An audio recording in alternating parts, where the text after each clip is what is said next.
A new study shows that tropical fishing grounds and potential deep-sea mining locations could overlap as tuna species migrate due to climate change. The study, published in Nature NPJ Ocean Sustainability, says the total biomass for big-eye, skipjack and yellowfish tuna in the Clarion-Clipperton zone is predicted to increase between 10 to 31% by mid-century. Potential deep-sea mining could also take place there. Seafood organisations are now calling for a pause on deep-sea mining, including the Global Tuna Alliance, whose industry partners account for roughly a third of the global tuna trade. The lead author of the study, Diva Amon, speaks with Caleb Fotheringham. We know from previous modelling that tuna are migrating eastwards in the Pacific Ocean, away from many Pacific small island developing states' exclusive economic zones into the high seas and eastward. And so we wanted to look into what the overlap might be between potential tuna fisheries in the future and essentially the potential industry of deep seabed mining with this changing ocean as the sort of seascape for it all. And what we found is that these two industries are on a potential collision course set against climate change. We are seeing that big eye, skipjack, and yellowfin tuna fisheries are going to increasingly enter the CCZ. Populations there are going to increase but from 10% to 31%, which is a pretty substantial amount. And that means that if deep sea mining is happening in that area, where they are going for a climate refuge may actually be very inhospitable to them. And this could be deeply problematic for management of the high seas in the future. And also potentially have implications for economies, well-beings, livelihoods, and of course, biodiversity. So what are the potential conflicts that could happen with tuna fishing and deep sea mining? There's a few potential conflicts. So first, there is the issue of the impacts to fisheries from deep sea mining. So we know that deep sea mining would generate two plumes from the actual mining activity. And one of them, we're not sure at what depth it will occur yet. It could be at the surface, it could be a few hundred meters down, it could be at the deep sea floor. There are no regulations to determine what depth that will be put back in. But that plume will contain sediment, it will contain water that is of a very different chemistry and temperature, and potentially small pieces of metals.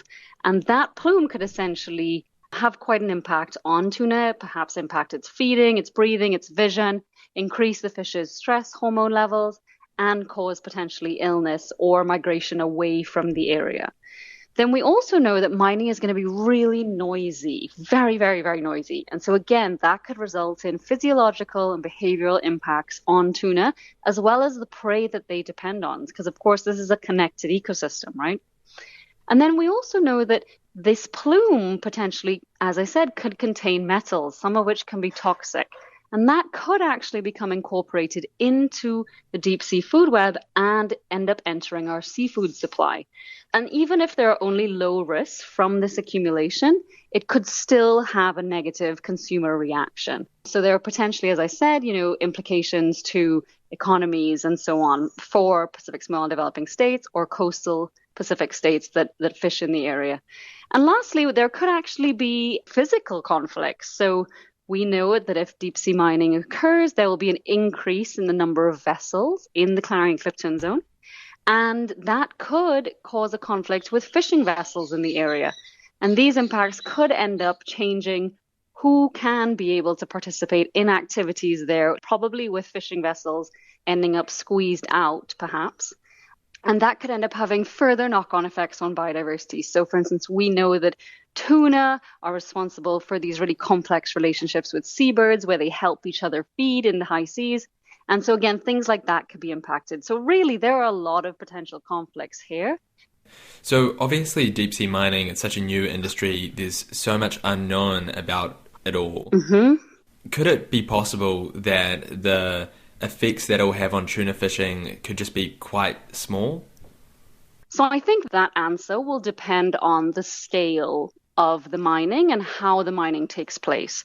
And we don't actually know how the mining is going to take place. There are estimates And those estimates look to be incredibly damaging environmentally.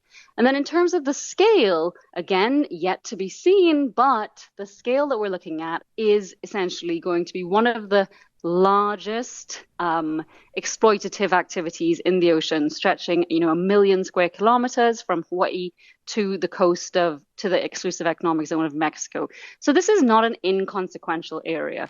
So any activity, especially one which is essentially going to cause irreparable damage in that ocean ecosystem, that probably is going to have some knock-on effects to tuna fisheries. We don't know the extent of them yet. And there are so many unanswered questions, as you pointed out. That's because of this lack of basic scientific knowledge and understanding. Many scientists are asking for more time to be able to answer these critical questions so that if deep sea mining does move forward, we can manage it in an effective way.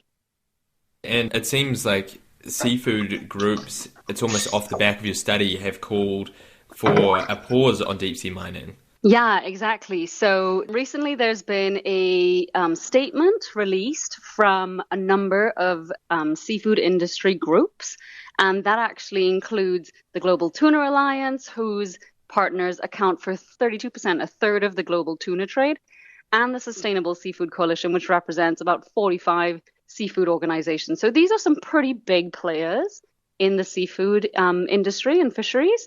And they have now come out and said they are concerned about the risks of deep seabed mining. We don't know enough to know that we won't cause significant harm, including to fisheries.